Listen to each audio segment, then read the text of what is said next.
নমস্কাৰ সকলোলৈকে সুপ্ৰভাত জনাইছোঁ মহীশূৰৰ অসমীয়া ভাষা সাহিত্য চৰ্চা মঞ্চ পোহৰ জোনাকী অনুষ্ঠানটিলৈ মোৰ হিয়া ভৰা শুভেচ্ছা জ্ঞাপন কৰিছোঁ মই সীমাৰাণী ভূঞাই এটি কবিতা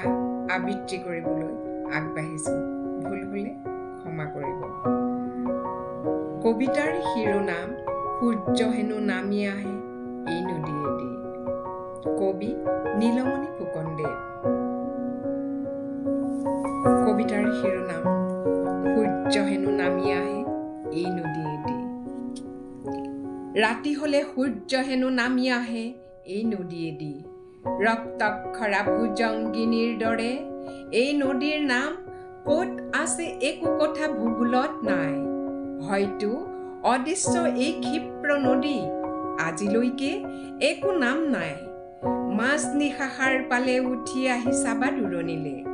এটি অতিকাই দীঘলীয়া সপোনৰ মকৰাৰ দৰে এটি চকু সেউজীয়া মৰা এটা মাছৰ পিঠিত উঠি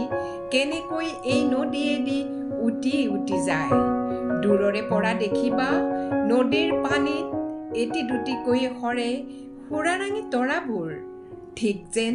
পকা পকা আঙুৰৰ দৰে শুনিবা দূৰত জোঙা এটা শিলত পৰি চিনামাটি প্লেটৰ দৰে ফাগুনৰ জোন ভাঙি যোৱা দেখি চৰাইবোৰে কেনেকৈ কান্দে হঠাতে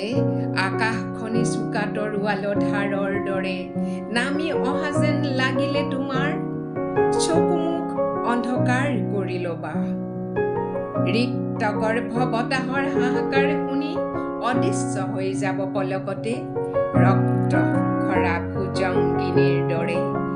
ক্ষিপ্ৰ এই নদী ভয় খালে চাবা মিছা হৈ যাব এতিয়াও নিশা আছে সূৰ্যই কথা ক'ব সূৰ্যই